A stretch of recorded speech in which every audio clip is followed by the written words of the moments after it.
বাসায় মেয়ে বানাইলে কমন প্রশ্ন, এতগুলা খাওয়ান তুমি রান্না করছো মা? হ্যাঁ আমি রান্না করছি। কেন আপনার পোলার বউ বানাইবেন? ওই এসে করে লাভ নাই যে বিয়ের পরে আমি আপনার পোলার এরম দিন দিন ভালো ভালো রান্না করে খাওয়াবো। আমি তো খালি নতুন নতুন জামা কিনা ঢং করবো আর সপ্তাহের মধ্যে 3 দিন আপনার পোলা এলে রেস্টুরেন্টে যাবো। লাগে ভাই তো আসি এমন বউ পাইতে কপাল লাগে। কবেন না যে বাসার মধ্যে মেয়ে বানাইবে এর লেগে নতুন জামা লক্ষ্য ড্রেস পরছি। আমি বাসার মধ্যে মেয়ে বানাইলে ওই রকমের কামারি বুড়ির মতোই থাকতে পছন্দ করি। খালি অনলাইন দিয়ে মাত্র আইসে ভাবলাম যে পরে একটু ট্রায়াল দিই। ট্রায়াল দিয়ে তো মনের মধ্যে শান্তি পাইতে আসি না। মনে এখন একটু ভদ্র হাজার চেষ্টা করি। মেহমান আইবে বললে কথা কি ভাবতে আছেন? পলাই পলাই মেহমান দেখতে আসি? আরে মেয়া না, মেহমানদের ধোকা দেওয়ার ব্যবস্থা করতে আসি। বাসার মধ্যে প্রত্যেকবার মেহমান আইলেই যে গাট্টি বস্তা বইতে হারা দিনটাই 24 ঘন্টা বইয়ে বইয়ে রান্না লাগবে এমনটা কি লেগে। এখন ডিজিটাল যুগ বললে কথা। অনলাইন দিয়ে খাওয়ানো সুন্দর মতো পেয়ে হাজাই তুলি তো খাওন তো খাওনি, নিজে রান্না করি আর মানুষ রান্না করে। বিনা কষ্টে যদি এত সুন্দর প্রশংসা নিজের দিকে নেওয়া যায় তাইলে সেই সুযোগ মিস করবে কেটা? আর সবসময় যে রান্না বাড়ার মুড থাকবে এমনটাও তো না। ঠুস ঠাস করে মেহমান আই গেলে এসে কি বা করার আছে?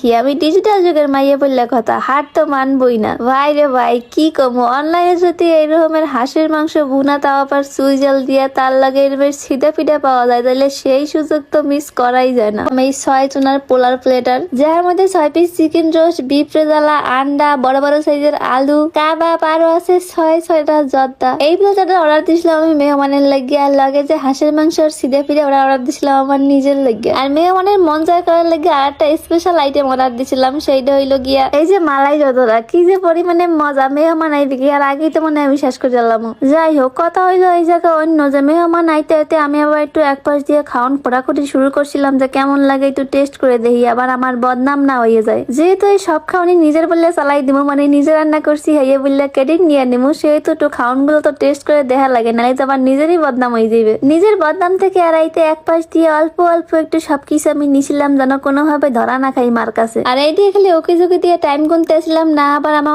খাওয়ার মধ্যে ঠুস করে আইয়ে পড়ে আমাকে মান সম্মানের বাড়তি চালাই দেয়। চুরি বিদ্যা মহাবিদ্যা যদি না পড়া ধরা, যদি এই পর্যায়ে বাজ্যা যায় তাইলে আর কি বা কমো, পুরা মান সম্মানের ফালুদা বানাই ছাড়ে দিবে। যাই হোক খাওয়ান গুলা কিন্তু বেশ মজাই আসলো, নিজের দিকে ক্রেডিট নেওয়া যায় কোনো সমস্যা নাই। আর যেইখানে খাওয়ান আছে আমি আছি আর এই জায়গা ভাই নেই, হাইয়া কেমনে হয় নে খা, এটা তো তোর জন্মগত অধিকার। যেদিন থেকে তুই দুনিয়াতে আইসো সেদিন থেকে আমার খাওয়ান অর্ধেক অর্ধেক তোর লাগে ভাগ হয়ে গেছে। উহা লাগে আমি কোনো সময় আফসোস করি না, আমার খাওয়ান দিয়ে নির্দিষ্ট একটা ভাগ তোর লাগে আমি রাখেই দেই। এই খাওয়ান গুলোর মধ্যে সব থেকে যে খাওয়ান গুলো আমার মজা লাগছে সেটা হইলো এই বিফ রেজালা, তারপর হইলো গিয়ে স্পেশাল সুইজাল দিয়ে হাঁসের মাংস ভুনা। যেহেতু শীত এই পড়ছে আমি কমু একবার হইলো ওই হাঁসের মাংস সুইজাল দিয়ে ট্রাই করবেন। কি দিন আইলো অনলাইনেও এখন খাওয়ান বাসে বাসে চললে বাসার মধ্যে। যদি আজকে আমার নানি দাদা দি বাসে থাকতো, অনলাইনে যে খাওয়ান চললে আইয়ে অনলি হেরা ভাবতো মনে হয় জিনের মাধ্যমে পাঠাই দেয়। যাক নিজের খাওয়ান লাউন ট্রাই করা শেষ, সবগুলোই অনেক ভালো আসলে। এখন হইলো গিয়া মেহমানের সামনে ভালো সাজার কাম। সবগুলা নিয়ে প্লেটের মধ্যে বাড়ির মধ্যে ঢালতে হবে যেন মনে করে এটা আমি নিজে রান্না করছি।